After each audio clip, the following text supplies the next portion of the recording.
শ্রেষ্ঠ হেদায়েতের কিতাব কোরআন। এই কিতাব গোটা বিশ্ব মানবতার জন্য সর্বশেষ এবং প্রিয় ভাই সব, আল্লাহ রাব্বুল আলামিন পরীক্ষার জন্য আমাদেরকে এই ময়দানে ছেড়ে দিয়েছেন। প্রশ্ন কি হবে আল্লাহ সব বলে দিয়েছেন। প্রশ্ন কি হবে? তোমার যৌবন, এ ব্যাপারে প্রশ্ন করা হবে। কোন পথে ইনকাম করেছো প্রশ্ন করা হবে। কোন পথে খরচ করেছো প্রশ্ন করা হবে। দ্বীনের ইলম যতটুকুন হাসিল করেছিলে তার কতটুকুন নিজে পালন করেছো, আর দ্বীনের দাওয়াত কতটুকুন মানুষের কাছে পৌঁছায়ছো, প্রত্যেকটি ব্যাপারে কিয়ামতে আল্লাহর কাছে জবাব দিতে হবে। এই জন্য কবি বলছেন, আমল সে জিন্দেগি বনতি হ্যায়, ये जन्नत भी व जहन्नम भी, ये खाकी अपनी फितरत है, ना नारी ना नूरी।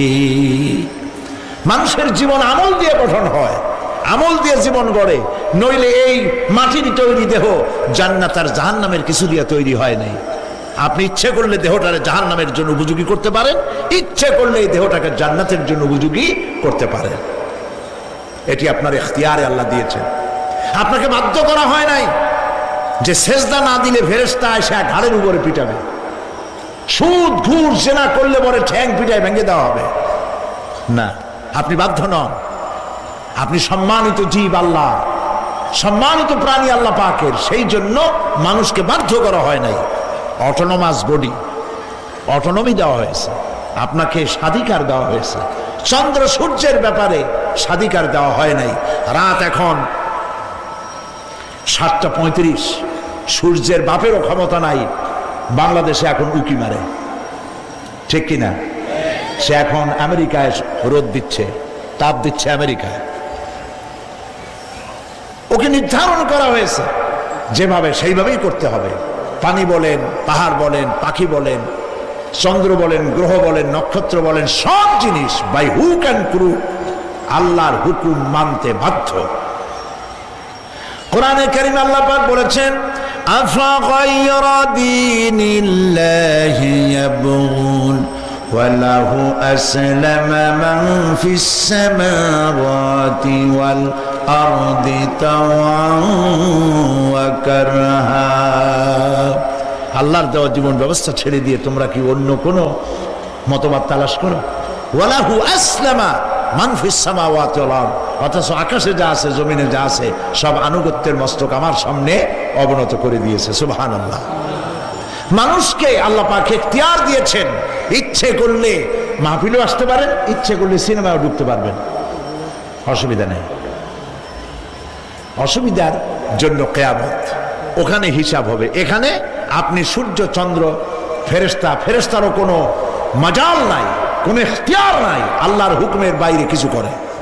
আল্লাহ যা করতে বলেছেন তাই করতে হবে, এর বাইরে এক চুলও নড়তে পারবে না। কিন্তু মানুষেরা করতে পারবে। মানুষ ইচ্ছে করলে নামাজ রোজা ছাড়তে পারে, ইচ্ছে করলে আল্লাহরে অমান্য করতে পারে। এইটা তার বিচারের জায়গা না, এটা হলো পরীক্ষার জায়গা। এটা কিসের জায়গা? পরীক্ষার জায়গা। এখানে আপনি কামাই করলে ওখানে কিছু পাবেন, এখানে কামাই না করলে কিছু পাবেন না। আরো সোজা করে বলি, কোন কৃষক, যে কৃষক আষাঢ় মাসে শ্রাবণ মাসে জমিন চাষ করে না, পৌষ মাসে তার গোলায় ধান আসবে? কথা বোঝেন নাকি বোঝেন না? পৌষ মাসে গোলায় ধান আসবে? কোনো পাগলও বলবে না যে তুমি তো চাষই করো নাই, তুমি জমিনে, তোমার জমিনের ফসল তোমার ঘরে আসবে কেমন? কাজী এই দুনিয়ায় পরীক্ষা দিলে এখানে রেজাল্ট হয়, এখানে গাছ লাগাইলে এখানে ফল দেয়। কিন্তু মানুষের জন্য আল্লাহ পাক যে আমল তৈরি করেছেন, পরীক্ষা নেবেন, সেই পরীক্ষার রেজাল্ট এখানে হবে না। পরীক্ষার রেজাল্ট আউট হবে কোথায়? আখিরাতে। বলেন সবাই, কোথায় হবে? পরীক্ষার রেজাল্ট আউট হবে কোথায়? আখিরাতে। এখানে আপনি যা কামাই করবেন এখানে রিটার্ন দেওয়া হবে না। এখানে যা কামাই করবেন সমস্ত কামাই 700 গুণ বর্ধিত আকারে কিয়ামতে আল্লাহ আপনার হাতে ধরাই দিবেন। আল্লাহর ওয়াদা কখনো মিথ্যা হয়?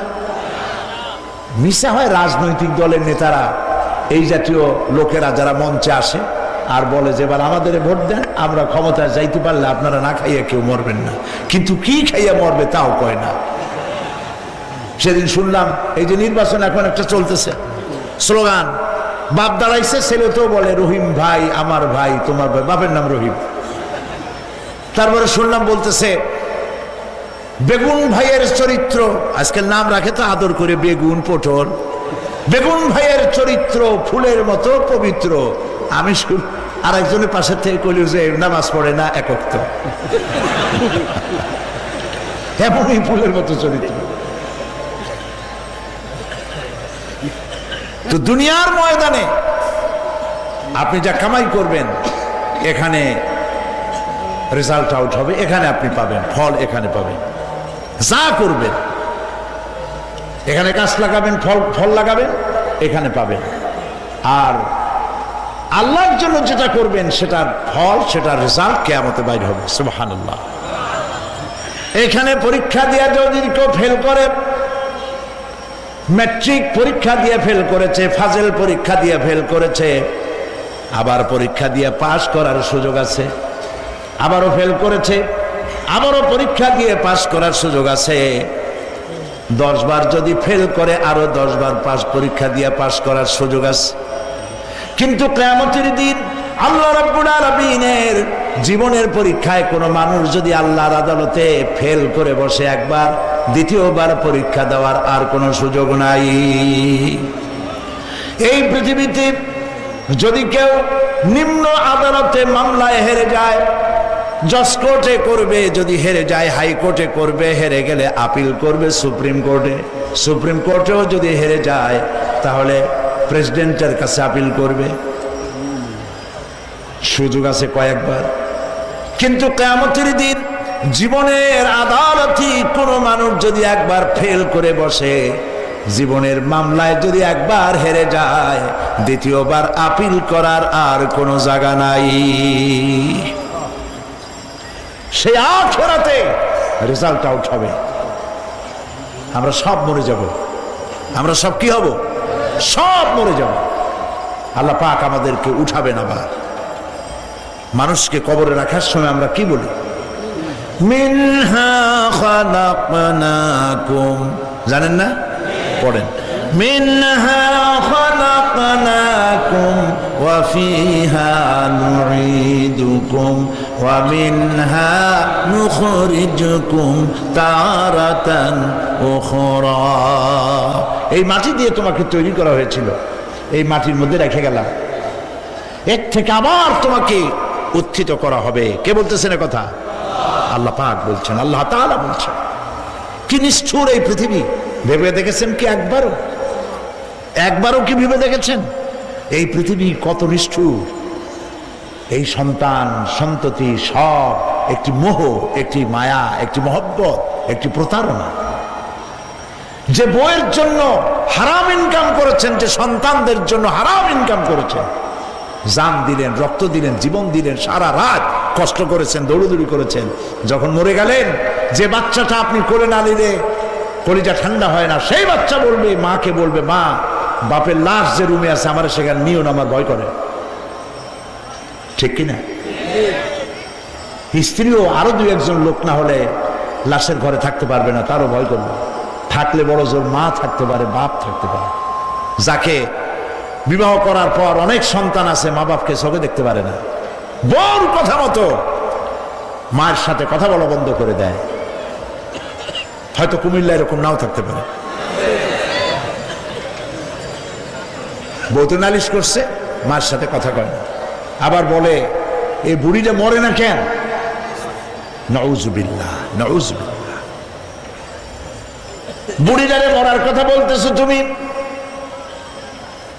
তোমার ছোট্টবেলায় যখন তোমার টাইফয়েড হয়েছিল, অসুখ করেছিল, গরিব বাবা, বাড়িতে ল্যাপ নাই, খাতা নাই, তোষক নাই, সেই জায়গায় মা তার কাপড় বিছায় দিয়া বুকের উপরে নিজের শরীরের উষ্ণতা দিয়া বাঁচায় রাখার চেষ্টা করেছে, নিজে না খেয়ে খাওয়াইছে, অসুখ সারে না। মা ওই মুমূর্ষু বাচ্চার সেরানে তার মাথার কাছে বসে তাহাজ্জুদের নামাজ পড়ে কোরআন শরীফ তেলাওয়াত করে, চোখ দিয়া পানি পড়ে আর বলতে তাকে, রব্বুল আলামিন আমার জীবনটারে দিয়া আমার কলিজার টুকরা সন্তানটারে বাঁচাইয়া দাও। যেই মা নিজের জীবন দিয়া সন্তান বাঁচাইতে চাইলো, সেই সন্তান আজকে বউ পাইয়া মাকে ভুলে যায়, মায়ের সাথে খারাপ ব্যবহার করে। আল্লাহ রাব্বুল আলামিন বলেছেন, মা বাবার সঙ্গে খারাপ ব্যবহার করো না, ভালোবাসায় কথা বলো। ওয়াকুল লাহুমা কাওলান কারীমা, সম্মান সূচক কথা বলো। মা বাবার জন্য দোয়া করো আমার কাছে। কে বলতেছেন? আল্লাহ তাআলা বলছেন দোয়া করো আমার কাছে এই ভাষায়, রব্বিরহামহুমা কামা রাব্বায়ানি সাগীরা। পড়েন সবাই, রব্বিরহামহুমা কামা রাব্বায়ানি সাগীরা। আয় আমার রব, আমার মা বাপ যেমনি ছোটবেলায় আমাকে অত্যন্ত যত্ন করে লালন পালন করেছে, আল্লাহ তাআলা তুমি দয়া করে আমার মা বাপকে তোমার রহমতের করে লালন পালন করো। সুবহানাল্লাহ। প্রত্যেক নামাজের পর সকলে এই দোয়া পড়বেন, মনে থাকবে? মনে থাকবে? প্রিয় ভাই সব, সেই কিয়ামতের মাঠে আমাদেরকে উঠতে হবে, আল্লাহর দরবারে উঠতে হবে। সেই সময় আমাদেরকে কেউ উপকার করবে না। يوم لا ينفع مال ولا بنون, সম্পদ আর সন্তান সন্ততি কোনো কাজে লাগবে না। মা তার সন্তানকে চিনবে না, সন্তান তার মাকে চিনবে না, বাপ তার সন্তানকে চিনবে না, কেউ কাউকে পরিচয় দিবে না। কি মারাত্মক অবস্থা! মানুষ চরম অসহায় হয়ে যাবে। চতুর্দিকে ফেরেশতার আনাগোনা, সূর্য মাত্র 1 হাত উপরে, প্রচন্ড তাপ নিয়ে সূর্য অবস্থান নেবে, মাথার চান্দি ফেটে গিয়ে গুনাহগারের মাথার মগজ গলে গলে পড়তে থাকবে। পিপাসার যন্ত্রণায় জিহ্বাটা ঝুলে কুকুরের মতো করে নাভিস্থল পর্যন্ত ঝুলে পড়বে। কেউ উপকার করবে না, কেউ জিগাবেও না।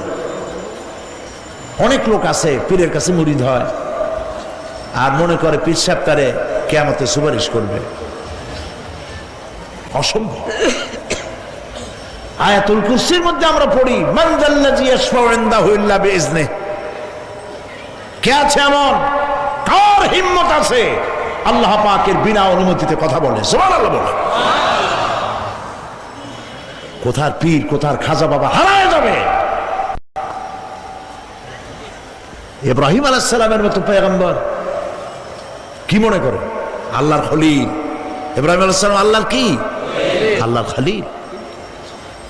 আল্লাহর খলিল কিয়ামতের দিন বলবেন, আল্লাহ পাক, আয় আল্লাহ তাআলা, আমার বাপের কাছে আমার একটা ওয়াদা ছিল, আমি সুপারিশ করব তার জন্য, তুমি দয়া করে আমার বাপকে জাহান্নাম থেকে ক্ষমা করো, আমি তার জন্য সুপারিশ করতেছি। আল্লাহ তাআলা বলবেন, ইব্রাহিম তোমার সুপারিশ মঞ্জুর হলো না। কথা বুঝতেছেন না? বুঝতেছেন না?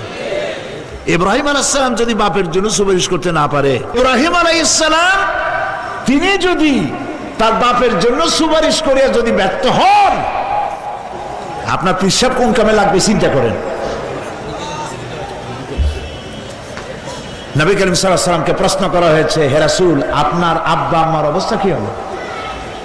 কথা কি শোনেন নাকি? আপনার আব্বা আম্মার অবস্থা কি হবে? নবী করিম সাল্লাল্লাহু আলাইহি ওয়াসাল্লাম বলেছেন, আমি আমার আব্বা আম্মার কোন উপকারে আসব না। ইন্না লিল্লাহি ওয়া ইন্না ইলাইহি রাজিউন। তাহলে কোন সাহসে মনে করতেছেন কোন পীর কোন একটা বিদেশ থেকে, দেশের থেকে একটা নাজিল হলো আর ওইটার পিছনে পিছনে দৌড়াবেন, সে আপনারা নাজাত দেবে, তার পায়ে চুমা খাবেন? এই পায়ে হাত দিয়ে কদম বুঝি করা বাদ দেন। টাকা ইনকাম করার জন্য মানুষকে ভুল পথে পরিচালিত করছে অনেক পীর, আছেন এমন? খালি মানুষে টাকা দেয়, জামায় অনেক পকেট, খালি টাকা নেওয়ার সমানে ঢুকাইতে থাকে চতুর্দিক দিয়ে। বাইরে বোঝার উপায় নাই।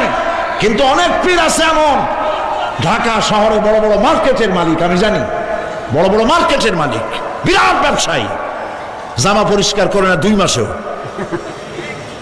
মানুষকে দেখাবার জন্য গামছাটা নাকের কাছে ধরে ফত ফত করে আওয়াজ করে, মনে হয় যেন কাঁদতেছে। আজ বিশাল তাসান্ন হাবিজাবি জিকির শিখায়। লা ইলাহা কতক্ষণ, ইল্লাল্লাহ কতক্ষণ, আল্লাহ আল্লাহ কতক্ষণ, কোথায় পাইছো? ইল্লাল্লাহ ইল্লাল্লাহ কিসের জিকির? ইল্লাল্লাহ মানে কি? আল্লাহ ছাড়া, আল্লাহ ছাড়া, আল্লাহ ছাড়া, আল্লাহ ছাড়া কি? কাজী রাসূলুল্লাহ যা করেন এগুলি বেদাত। এই সব পীরের পাশে যাবেন না, মনে থাকবে।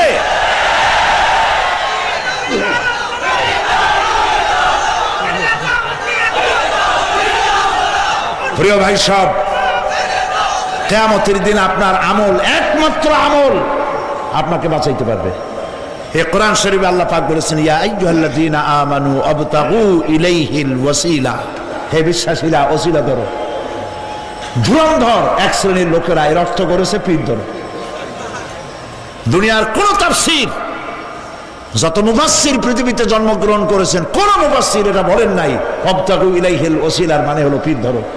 বরং সমস্ত তাফসীর মুহাক্কিকিন বলেছেন আবতাগু ইলাইহিল ওয়াসিলা আয় আমলে সালেহ, নেক আমলের ওসিলা ধরো। সুবহানাল্লাহ, নেক আমলের ওসিলা ধরো। প্রিয় ভাই সব, ধান্দাবাজি ছাড়তে হবে। কিয়ামতের দিন মানুষ একেবারে অসহায় হয়ে যাবে, কেউ সাহায্য করবে না।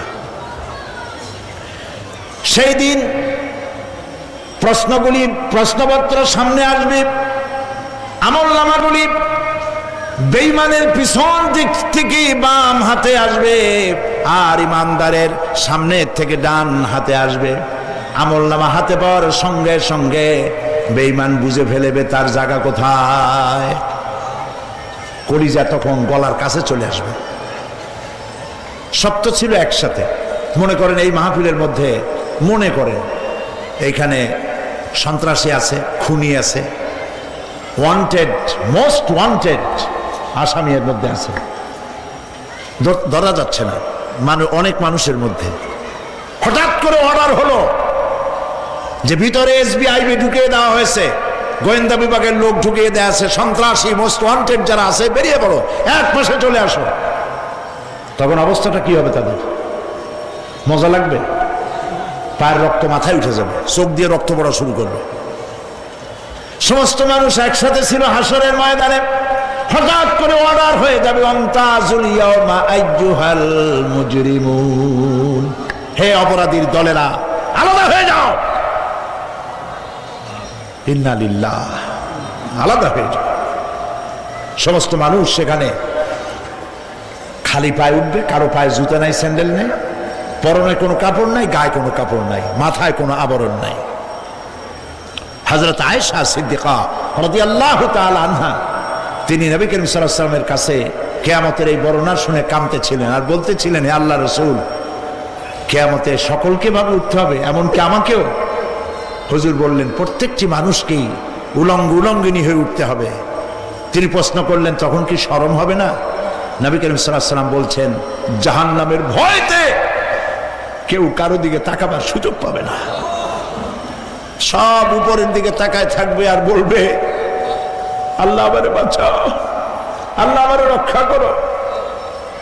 সমস্ত নবীরা, সমস্ত নবী, আদম আলাইহিস সালাম থেকে শুরু করে ঈসা আলাইহিস সালাম পর্যন্ত সব নবী বলবেন, নাফসি নাফসি, আল্লাহ আমারে বাঁচাও, আমাকে রক্ষা করো। কোথায় যাবে আপনার পীর সাহেব?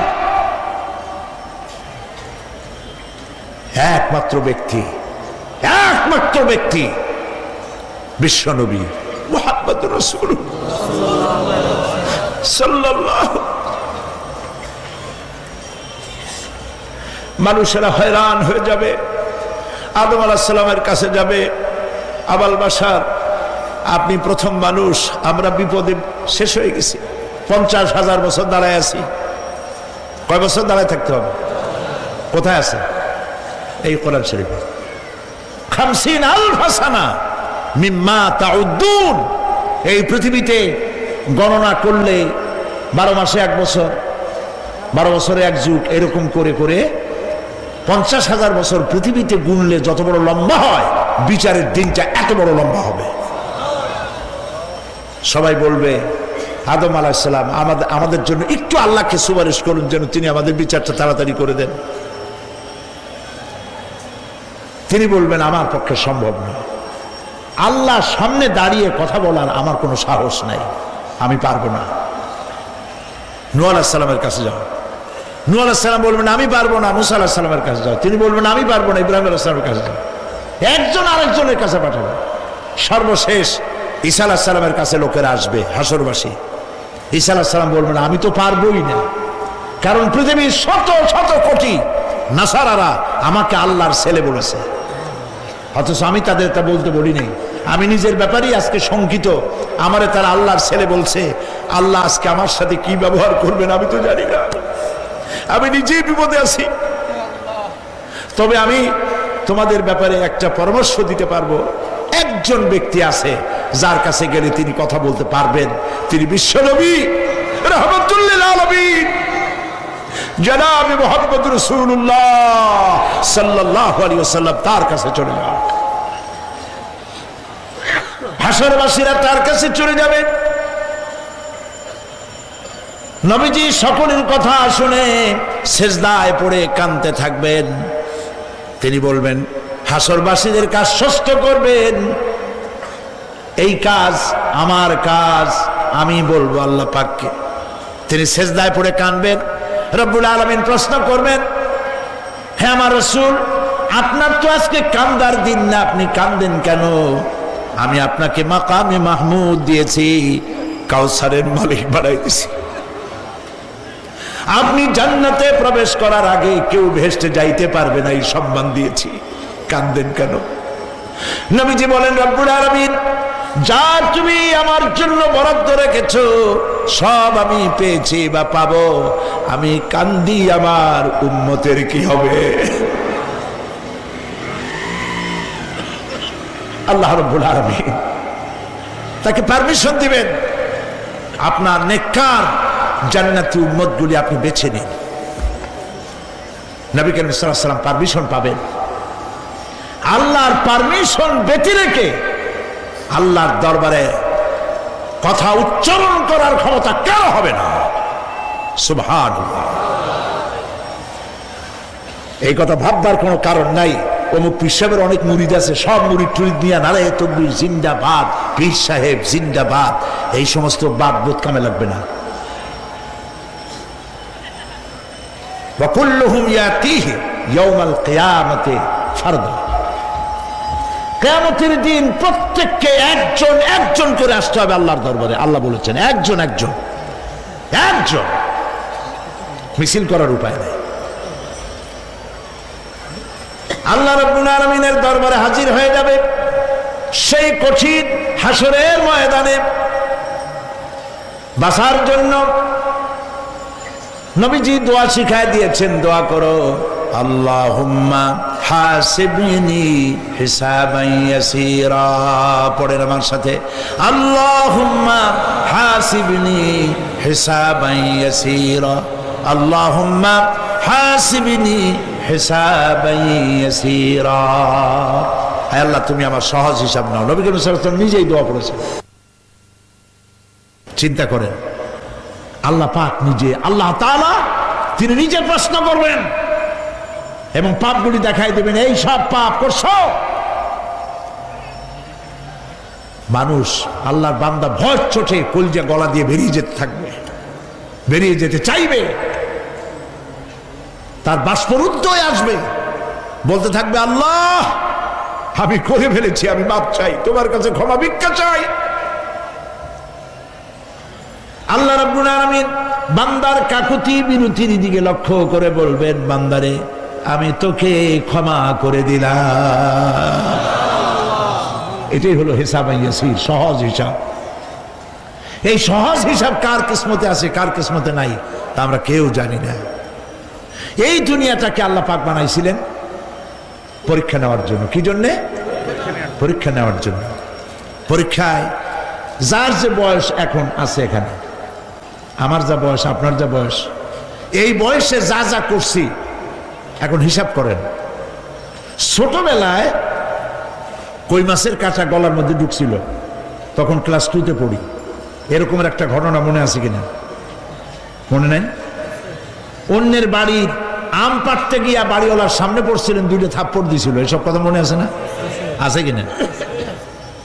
এই ছোট্ট ছোট্ট কথাগুলি, কোন পুকুর পাড়ে আসার খাইছিলাম, কেডা মারছিল, সেই ছোট্টবেলা থেকে এই পর্যন্ত এই ছোট্ট কথাগুলি যদি মনে থাকে, তাহলে বড় বড় পাপ কি কি করছেন তা মনে নাই? তাহলে নিজের হিসাব নিজে করো। কিয়ামতে আল্লাহ পাক আমলনামা হাতে দিবেন, বলবেন পড়ো, ইকরা কিতাবাক, পড়ো তোমার আমলনামা। তুমি তোমার হিসাবের জন্য আজকে তুমি নিজেই যথেষ্ট। পড়ে দেখো কি করছো। ইন্না লিল্লাহি ওয়া ইন্না ইলাইহি রাজিউন। হযরত ওমর ফারুক রাদিয়াল্লাহু তাআলা আনহু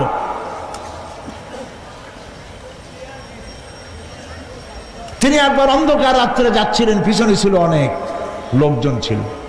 হাঁটতে হাঁটতে তিনি প্রশ্ন করলেন, আচ্ছা তোমাদের মধ্যে কি কেউ আছে এমন বলতে পারো যে কোরআন শরীফের মধ্যে সব থেকে হতাশাব্যঞ্জক আয়াত কোনটি? একজন জবাবে বললেন, অন্ধকার, পিছনে অন্ধকারের মধ্যে পিছন থেকে একজন জবাব দিল, ফামাইয়ামাল মিসকালা যাররাতিন খায়রান ইয়ারা ওয়া মাইয়ামাল মিসকালা যাররাতিন শাররান ইয়ারা। এর অর্থ হলো, পৃথিবীতে কেউ যদি ছোট্ট একটি পাপ নেকির কাজ করে, সরিষা পরিমাণ নেকির কাজ যদি করে সেটা দেখতে পাবে, সরিষা পরিমাণ পাপের কাজ যদি করে সেটা দেখতে পাবে। ওমর রাদিয়াল্লাহু তাআলা আনহু কাঁদতেছিলেন, কিয়ামতে সব নেকি আর পাপ যা যা করছি সব দেখানো হবে। ইন্না লিল্লাহি ওয়া ইন্না ইলাইহি রাজিউন। আল্লাহ তুমি মাফ করে দাও আমাদেরকে, আমরা বলি আমিন। কতক্ষণ হাঁটার পরে তিনি প্রশ্ন করলেন, আচ্ছা মুমিনদের জন্য কোরআনের মধ্যে সব থেকে আশাব্যঞ্জক কোন আয়াত কি আছে?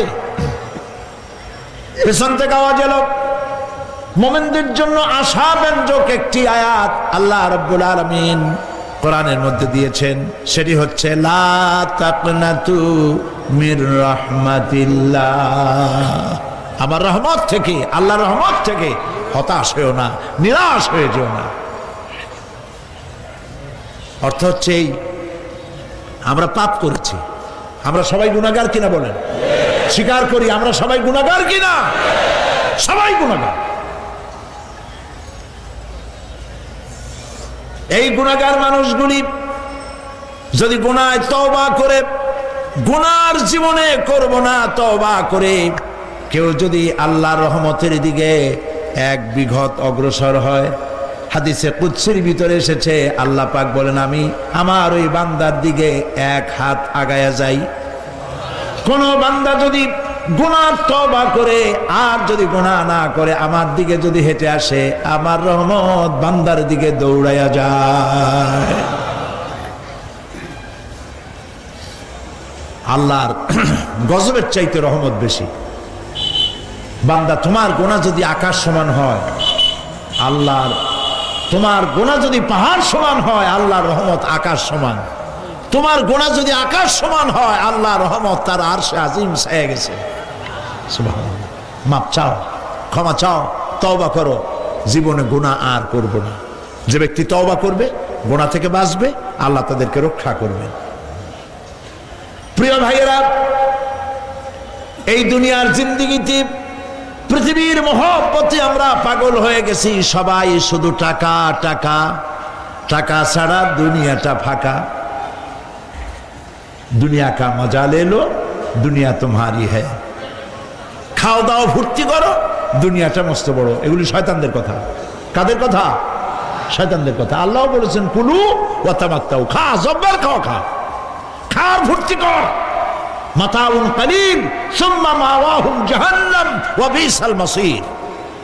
সামান্য কয়েকদিনের জন্য দালান কোঠা বানাইয়া ফুর্তি কর, এরপরে জায়গা হবে জাহান্নামে। জায়গা হবে কোথায়? জাহান্নামে। প্রিয় ভাইয়েরা, এই দুনিয়াটার দৃষ্টান্ত একটা পরের স্ত্রীর মতো সুন্দরী যুবতী, রূপবতী, স্বাস্থ্যবতী, পরের একটা স্ত্রী, এইটারে দেখে আফসোস করে কোনো লাভ আছে? জবাব দেন, যারা কথা বোঝেন তারা জবাব দেন। অন্যের সুন্দরী তরুণী তন্নি রূপবতী যুবতী, রূপের ছটায় চতুর্দিক আলোকিত, এরকম একটা পরের বউ দেখে আফসোস করে কোনো লাভ আছে? ওর তো বিয়ে হয়ে গেছে, তুমি আফসোস করে লাভ কি? গলা দড়ি দিয়ে মরলেও লাভ নাই। এই পৃথিবী একটা সুন্দরী পর স্ত্রীর মতো, একে যত মহব্বত করবেন আল্লাহর রহমত থেকে তত দূরে চলে যাবেন, আর এই দুনিয়ার উপরে যত লাথি মারবেন আল্লাহর দিকে তত আগায় যাবেন। খালি টাকা চাই, টাকা টাকা। বাড়ি একটা আছে আরো 6টা চাই, দোকান 5টা আছে আরো 7টা চাই, গাড়ি একটা আছে আর 50টা চাই। এই চাই আর চাই, খাই আর পাই, এই করতে করতে মানুষের জীবন শেষ হয়ে যায়। আহারে, একেবারে খালি হাতে চলে গেল। ইন্ডাস্ট্রি পড়ে থাকলো, বাড়ি পড়ে থাকলো, গাড়ি পড়ে থাকলো, 3খান কাপড় নিয়ে চলে গেল গর্তের মধ্যে। আহারে, ছেলে মেয়ে বউ চোখের একটু পানি ফেলাইলো ওই দিন, আর কিচ্ছু না, কবরের মধ্যে রেখে দিল। এখন কবরের ভিতরে ফেরেশতা চলে এসেছে। বেঈমান হয়ে যদি মারা যেয়ে থাকে, ঈমান নিয়ে মরে নাই, বেঈমান হয়ে মারা গেছে, কলেমা মনে আসে নাই, জিজ্ঞেস করা হবে মান রাব্বুকা মা দীনুকা মান নাবিয়ুকা, কে তোমার রব, কি তোমার দিন, কে তোমার নবী? বেঈমান বলবে হায় হাতা লা আদরি, জানি না। নাউযুবিল্লাহ, বলে নাউযুবিল্লাহ, জানি না। এখানে আপনি মুখস্থ করে গেলেই যে ওখানে জবাব দিতে পারবেন এমনটি হবে না। আমল করতে হবে, আমল তৈরি করতে হবে। আমল মানে কিন্তু এইটা না যে আপনি বসে বসে তসবিহ পড়বেন, এটা লোকের আমল করে, যে লোকটা খুব আমলদার, খুব আমল করে। আমলের ইংরেজি হচ্ছে ওয়ার্ক, বাংলা হলো কাজ। তো কেউ বসে বসে কোনো কাজ নাই তসবিহ টিপতেছে, এটা কিন্তু আমল হইল? আপনার সমস্ত কাজগুলি হতে হবে আল্লাহরে খুশি করার জন্য। দোকানদারি করবেন আল্লাহরে খুশি করার জন্য করেন। কবরের ভিতরে জবাব দেবে আমি কিছু জানি না। কিছুই যখন জানলো না, শাস্তি শুরু হয়ে যাবে। সিজ্জিনে তার রূহ রাখা হবে, এ মাটির দেহ মাটির সঙ্গে মিশে যাবে। কবরের মধ্যে কোনো প্রচন্ড শাস্তি বা জাহান্নামের আগুন ইত্যাদি দিয়েছি, প্রচন্ড কোনো শাস্তি হবে না। শাস্তি হবে কবর আযাব, আযাবুল কবর হক, আযাবে কবর হবে, তবে জাহান্নামের শাস্তি মতো হবে না। আসামি কনভিক্টেড না হওয়া পর্যন্ত, বিচার না হওয়া পর্যন্ত যেমন ফালায় রাখে জেলখানার কোনো রুমে বা হাজতখানায়, ওই রকম সিজ্জিন নামক একটা জায়গা আছে, ওইখানে রেখে দেবে। শাস্তি হবে কিসের উপরে? রুহের পরে। অনেকে মনে করে যে কবর হলো ওই শুধু মাটির মধ্যে ওইটা, কিন্তু এইটার নাম শুধু কবর না। মানুষের জীবনের 4টে স্তর। কয়টা স্তর? একটা হলো আলমে আরওয়াহ, আরেকটি হচ্ছে আলমে আজসাম অথবা আলমে আসবাব, আরেকটি হচ্ছে আলমে বারজাখ, আরেকটি হচ্ছে আলমে আখিরাত। কয়টা হলো? 4টা। আলমে আরওয়াহ রুহের জগৎ, যেখান থেকে আমরা আসছি, আর আলমে আজসাম বা আলমে আসবাব হলো বস্তু জগৎ, যেখানে আমরা আছি। এরপরে মৃত্যু থেকে শুরু করে কিয়ামতের দিন পর্যন্ত যে সময়টা, এই সময়টার নাম হলো আলমে বারজাখ। বারজাখ শব্দের অর্থ হলো জবনিকা, পর্দা, স্ক্রিন, একটা পর্দার আড়ালে নিয়ে যাওয়া হবে। এরপরে হবে আলমে আখিরাত, যেখানে জবাবদিহির জন্য সকলকে উঠতে হবে। শাস্তি হবে রুহের উপরে। এখন আপনি বলবেন যে রুহের শাস্তি হয় কেমনে? রুহ তো দেখা যায় না। রুহ কি দেখা যায়? রুহ সম্পর্কে প্রশ্ন করা হয়েছে, ওয়ায়াসআলুনাকা আনির রূহ কুলির রূহু মিন আমরি রাব্বি। নবী, আপনাকে প্রশ্ন করা হয় রূহ কি জিনিস, আপনি বলুন রূহ হচ্ছে আল্লাহ পাকের একটি অর্ডার। তো এই অর্ডার, একটি হুকুম, যার কোনো আকার নাই, এইটারে আল্লাহ শাস্তি কেমনে দেবে? এই শাস্তি আপনি এই দুনিয়ায় বুঝতে পারবেন। হঠাৎ করে আপনার গ্রেফতারি পরোয়ানা জারি হয়ে গেছে, তখন একটা টেনশন ক্রিয়েট করে। এই শাস্তিটা কোথায় হয়? বডির উপরে না রুহের উপরে? রুহের উপরে হয়। ঘুমায় আছেন, স্বপ্নে দেখতেছেন বাঘে তাড়াইতেছে, বউ কাছে শোয়া, পুলিশে তাড়াইতেছে, বাঘে তাড়াইতেছে, সাপে তাড়াইতেছে, ঘেমে ভয়, আপনি ভয়তে ঘেমে হার্টবিট এত বাড়ছে, ঘুমের থেকে জেগে বউরে ধমকাচ্ছেন যে আমারে বাগে তাড়াইলো, তুমি একেবারে নাক ডেকে জন্মের মতো ঘুমাইতেছ। বউ তো টেরই পায় নাই, ঠিক কিনা? এই যে বাগে তাড়াইলো, পুলিশে তাড়াইলো, সাপে তাড়াইলো, ঘুমের মধ্যে কষ্টে ঘাম বেরিয়ে গেল, এই শাস্তিটা কিছুর উপরে হইল? রুহের উপরে। এটা আল্লাহ দেখাই দিলেন, মরার পরে এর থেকে মারাত্মক কঠিন শাস্তি রুহের উপরে হবে। তারপরে বডি বানানো হবে জাহান্নামে দেওয়ার জন্য। এগুলির ব্যাপারে আমি আলোচনা করেছিলাম চট্টগ্রামে এবছর সূরায়ে নাবার তাফসীর করেছিলাম। সূরায়ে নাবা আম্মা ইয়াতাসাআলুন 5 দিন তাফসীর করেছি। 31 জন হিন্দু খ্রিস্টান মুসলমান হয়ে গেছে এবার চট্টগ্রামে। নবী করিম সাল্লাল্লাহু আলাইহি ওয়াসাল্লাম বলেছেন, কেউ যদি দুনিয়ায় বেঁচে থাকা অবস্থায় কিয়ামতের দৃশ্য দেখতে চায়, সেজন্য সূরায়ে নাবা, সূরায়ে আত-তাকবীর, সূরায়ে নাজিআত, সূরায়ে আল-ইনফিতার, এই সূরাগুলি যেন পড়ে, তাহলে দুনিয়ায় জীবিত থাকা অবস্থায় কিয়ামতের দৃশ্য দেখতে পারবে। ঈমানদার ব্যক্তি, যে ব্যক্তি মরার সময় মুখে উচ্চারণ করতে পেরেছে লা ইলাহা ইল্লাল্লাহু মুহাম্মাদুর রাসূলুল্লাহ, জোরে সোরে পড়েন লা ইলাহা লা ইলাহা লা ইলাহা লা ইলাহা ইল্লাল্লাহু মুহাম্মাদুর রাসূলুল্লাহ। কালেমা পড়ে মারা গেল। এরপরে কবরের ভিতরে মুনকার নাকির ফেরেশতা এসে হাজির হয়ে যাবে, প্রশ্ন করবে মান রব্বুকা। ঈমানদার ব্যক্তি বলবে রব্বি আল্লাহ। বলেন রব্বি আল্লাহ। আমার রব কে? আল্লাহ না, আল্লাহ। মোহব্বতের সাথে বলেন আল্লাহ।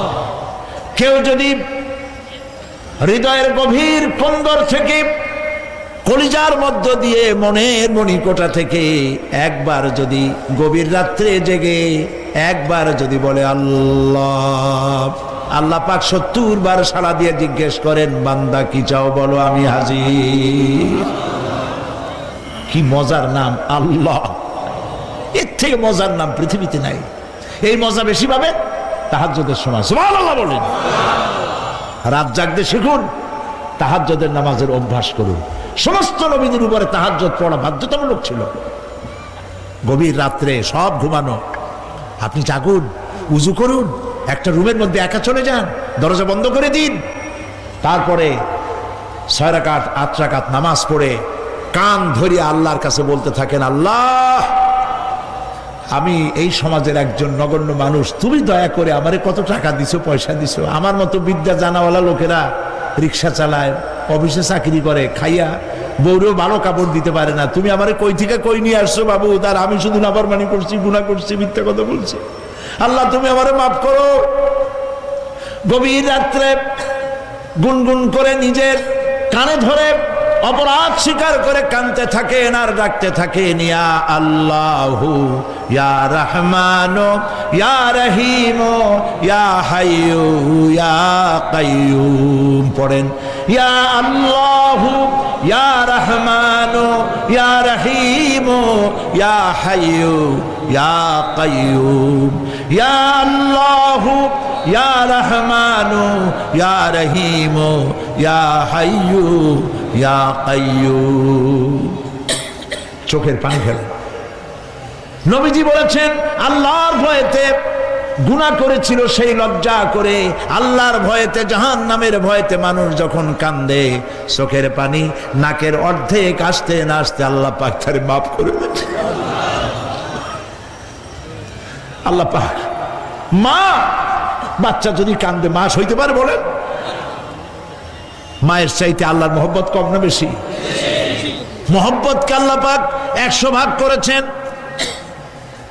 1 ভাগ সারা বিশ্বের মাঝে ছড়িয়ে দিয়েছেন, আর 99 ভাগ আল্লাহ তার নিজের মধ্যে রাখছেন। 1টা ভাগ ছেড়ে দিলেন পৃথিবীতে। সেই ভাগের থেকে যেটুকুন মুরগি পেল, মুরগি তার বাচ্চা ঠেকাবার জন্য চিলের সাথে লড়াই করে, শিয়ালের সাথে লড়াই করে। গরু হাতির সাথে লড়াই করে। মানুষ তার সন্তানকে বাঁচাবার জন্য জীবনটাও দিয়ে দেয়। একটা ভাগের যতটুকুন পেলাম সেই মহব্বত যদি আমার এত তীব্র হয় স্ত্রীর জন্য, সন্তানের জন্য, তাহলে 99টা ভাগ মহব্বত যে আল্লাহর কাছে বান্দার জন্য, তার দয়া কত বেশি। এই জন্য কবরের ভিতরে প্রশ্ন হবে, কে তোমার রব? মুমিন ব্যক্তি বলবে, রব্বি আল্লাহ, আমার রব আল্লাহ। ওয়ামা দীনুকা, তোমার দিন কি? বলবে, দীনুনাল ইসলাম। ওয়ামান নবিয়ুকা, তোমার নবীকে? ওই লোক বলবে, নবিয়ুনা মুহাম্মাদুর রাসূলুল্লাহ সাল্লাল্লাহু আলাইহি ওয়াসাল্লাম। হাদিসে এসেছে ওই সময় নবীজির চেহারা মোবারক দেখানো হবে। প্রশ্ন করা হবে, মা কুনতা তাকুলু ফি হাদার রাজুল, এই লোক সম্পর্কে তোমার ধারণা কি? লোকটি বলবে, হাদা নবিয়ুনা মুহাম্মাদুর রাসূলুল্লাহ সাল্লাল্লাহু আলাইহি ওয়াসাল্লাম, ইনি তো আল্লাহর রাসূল, আমার নবী। সঙ্গে সঙ্গে গায়েব থেকে আওয়াজ হবে, ফাফরিশু বিল জান্নাতি ওয়ালবিসু বিল জান্নাহ। ও আমার ফেরেশতারা, আমার বান্দার জন্য জান্নাতের বিছানা কবরের মধ্যে বিছায় দাও, আর আমার বান্দাকে জান্নাতের পোশাক পরায় দাও। জান্নাতের পোশাক পরায় দাও, জান্নাতের বিছানা বিছায় দাও, আর তার কবরটাকে প্রশস্ত করো। ইলা মাদ্দা বাসারা, যদ্দূর তার চোখের দৃষ্টি যায় অদ্দূর বড় বানায় দাও কবর। ফেরেশতারা বলবেন, নোম কানাউমুল উরুস, দুলামিয়া যেমন বাসর সজ্জায় বউ নিয়া ঘুমায়, তুমি আরামে ঘুমায় থাকো ইলা ইয়াউমিল কিয়ামা। ভাই সাহেব, এই পৃথিবীর সব ফাঁকিবাজি, মোহ, সব মোহ, স্ত্রী, পুত্র, পরিজন, মাল, ধন, কিচ্ছু না, কোনো দাম নাই। আল্লাহকে ভয় করুন, আল্লাহকে ভয় করে চলুন। ভয় তো করতে পারলাম না। এত বড় একটা রমজান মাস চলে গেল,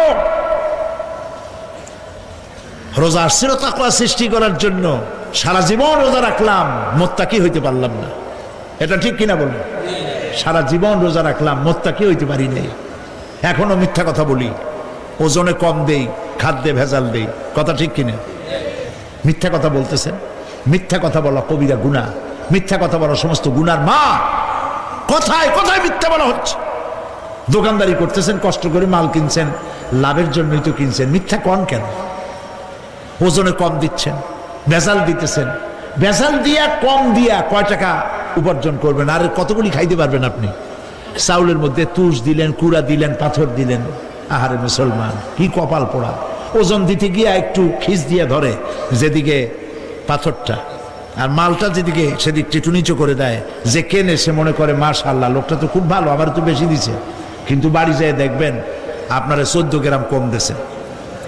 ও 14 গ্রাম তো না, এখন তো গ্রাম বলে। আগে তো আমরা ছটাক মটক বলছি, এখন গ্রাম বলে সুবিধার জন্য। এগুলি কি আমি বানায় বলতেছি না? কথা ঠিক। লাভটা কি? কি লাভ? জমিনের আইল ঠেলতেছেন, পরের জমিন দখল করতেছেন, বোনেরে ঠকাইছেন, ভাইরে ঠকাইছেন, ভাইয়ের সম্পত্তি ফেরত দেন নাই। আহা, এই যে দুরবস্থার সৃষ্টি হলো, আমলের পরিবর্তন হলো না। মসজিদ বানাইছি সব দালান, মসজিদগুলি সব বিল্ডিং হয়ে গেছে। নবী করিম সাল্লাল্লাহু আলাইহি ওয়াসাল্লাম বলেছেন, মাসাজিদুহুম আমিরাতুন ওয়া হিয়া খারাবুম মিনাল হুদা, মসজিদগুলি সব দালান হয়ে যাবে শেষ যুগে। এগুলি নবী করিম সাল্লাল্লাহু আলাইহি ওয়াসাল্লাম ভবিষ্যৎবাণী। মসজিদগুলি কি হবে? সব বিল্ডিং হয়ে যাবে। ওয়া হিয়া খারাবুম মিনাল হুদা, হেদায়েত থেকে খালি হয়ে যাবে। হেদায়েত নাই, খালি মসজিদ, building, tiles, mosaic, air condition সব আছে, হেদায়েত নেই। কবি বলতেছেন, मस्जिद तो बना ली है सब भर में ईमान की हरारत वालों ने, मन पुराना पापी रहा बरसों में नमाजी बनना सिखा। মন চাইছে তাড়াতাড়ি করে মসজিদ একটা বানাই ফেলাইছে, কিন্তু বছর বছর নামাজ পড়লো, মন সেই পুরানা পাপী রয়ে গেছে, সেই পাপ থেকে সে বাঁচতে পারে নাই। এই জন্য বিশ্বকবি ইকবাল বলেন, মসজিদ মে মরসিয়া খাহে কে নমাজি ন রহি, मस्जिद में मरसिया खा है कि नमाजी न रही, यानी वो साहिबे औसाफे हिजाजी न रही। মসজিদ আটকানতেছে, আমার সেই নামাজি কই? যেই নামাজিরা যখন নামাজ পড়তো পাখি এসে মাথার উপরে বসতো, পাখিতে বুঝতে পারতো না যেটা মানুষ না গাছ। সুবহানাল্লাহ। আর এখন ইমাম যদি নামাজ পড়তে আত্মাহিত পড়তে দেরি করে, ধীরে ধীরে পড়তেছে, পিছন থেকে সিগন্যাল মারা শুরু করে, বেয়াদব। ইমাম যদি নামাজের মধ্যে, ইমামকে কখনো গলায় কাশি দিয়ে আপনি ডিকটেট করতে পারবেন না, বেয়াদবি, নামাজ নষ্ট হয়ে যাবে। অনেকে করে কিনা বলো, ওর নিজেরটা শেষ হয়ে গেছে এই জন্য ইমাম করে না কেন, সেই জন্য কাশি দেয়। এটা ফাজলামি করার জায়গা না। প্রিয় ভাই সব, সুতরাং আমল যদি ভালো না হয় মসজিদ সুন্দর বানায় লাভ হবে না। আমল যদি ভালো না হয় সুন্দর জামা টুপি পরে কোনো লাভ হবে না। শরীরে হয়েছে ক্যান্সার আর মাথায় মাখতেছে লক্ষ্মী বিলাসের তেল, লাভ আছে? বলেন লাভ আছে? কোনো লাভ নাই। আমল পরিবর্তন, মিথ্যা ছাড়তে হবে, মিথ্যা ছাড়তে হবে। ওয়াদা করতে পারবেন যে মিথ্যা আর বলবো না? পারবেন? ওজনে কম দেব না, ওয়াদা করতে পারবেন? জমিনের আইল ঠেলবো না, পরের হক নষ্ট করবো না, অহংকার করবো না, পারবেন? তাহলে জান্নাতের রাস্তা ক্লিয়ার হবে, নইলে ক্লিয়ার হবে না। ওয়াদা করি, বলেন ইয়া আল্লাহ। দুই হাত উঁচু করেন, বলেন ইয়া আল্লাহ, তোমার পবিত্র নামে কসম করি, ওয়াদা করি, যতদিন পর্যন্ত মালাকুল মউত আমার মাথার কাছে না আসতেছে, ফরজ নামাজ, ফরজ রোজা ছেড়ে দেব না। ইয়া আল্লাহ, আর মিথ্যা কথা বলবো না, ওজনে কম দেব না, খাদ্যে ভেজাল দেব না, অধীনস্থ নারীদেরকে বেপরদা রাখবো না, অহংকার করব না, সুদ খাবো না, সুদ দেব না, ঘুষ খাবো না, ঘুষ দেব না, শিরক করব না, বেদাত করব না। আল্লাহ তাআলা তুমি দয়া করে আমার ওয়াদা কবুল করো, আমিন। হাত নামা। আল্লাহ পাক কবুল করুন, সবাই বলেন আমিন। যদি এই ওয়াদা পালন করতে পারি জান্নাতের রাস্তা ক্লিয়ার হয়ে যাবে। আর ওয়াদা পালন করতে পারবো না, ওয়াজের মাহফিল আইসা কোনো লাভ নেই। বছরের পর বছর ওয়াজ শুনবেন, আমলের পরিবর্তন হবে না, কোনো লাভ নাই। দোকানদারেরা ওজন টোজন ঠিক মতো দেন, মিথ্যা কথা বলা বাদ দেন, ওজন একটু কমাইয়ে দিয়া, খাদ্যে ভেজাল দিয়া কোনো লাভ নাই।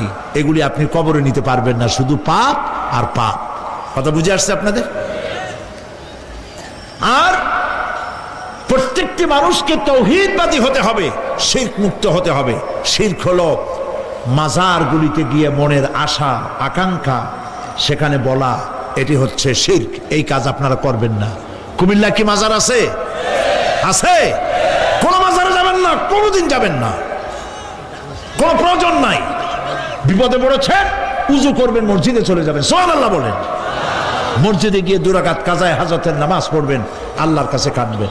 মাজারে যিনি শুয়ে আছেন বিশ্বাস করেন, কোরআন শরীফ আমার সামনে, বিশ্বাস করুন, যিনি কবরে শুয়ে আছেন আপনাকে 4 পয়সার উপকার করতে পারবে না।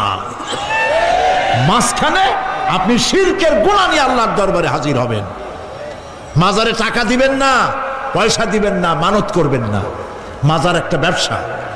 মাজার আজকাল কি? মাজার আর রস সব ব্যবসা। আপনারা এইসব কাজে যাবেন না। আগরবাতি, মোমবাতি, চাদর দেওয়া, মশারি দেওয়া, এগুলো মুসলমানের কাজ না। হিন্দু, খ্রিস্টান, বৌদ্ধ যা করে আমরা কি তা করতে পারি? জোরে বলেন, পারি?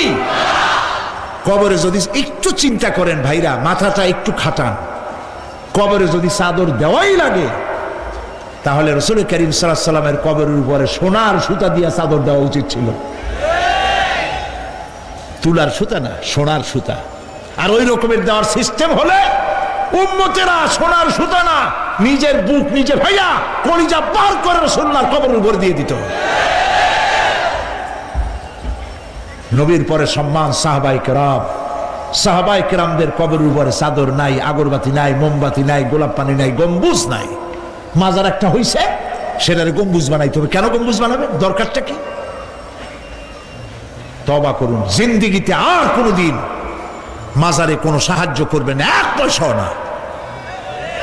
টাকা পয়সা দিবেন, টাকা পয়সা দিবেন, এতিমকে দিবেন, ভিক্ষুককে দিবেন, বিধবাকে দিবেন। পরীক্ষা দিতে পারে না, ফি দিতে পারে না, পরীক্ষা দিতে পারছে না, ওরে দেন। বাড়িতে চাল নাই, পানি পড়ে, ওরে দেন। অন্ধ মানুষকে দেন, লুলাকে দেন, এতিমখানায় দেন, মাদ্রাসায় দেন, টিউবওয়েল বানায় দেন যেখানে পানি নেই। এই সব কাজ করেন, সওয়াব হবে। সুবহানাল্লাহ কোন। মাজারে, কোন মাজারে, আজকের মাহফিলে যত লোক হাজির হয়েছেন, কোন মাজারে কোনো টাকা পয়সা, আগরবাতি, মোমবাতি, চাদর জিন্দিগিতে দেবেন না। কারা দেবেন না? হাত উঁচু করে দেখান। আলহামদুলিল্লাহ।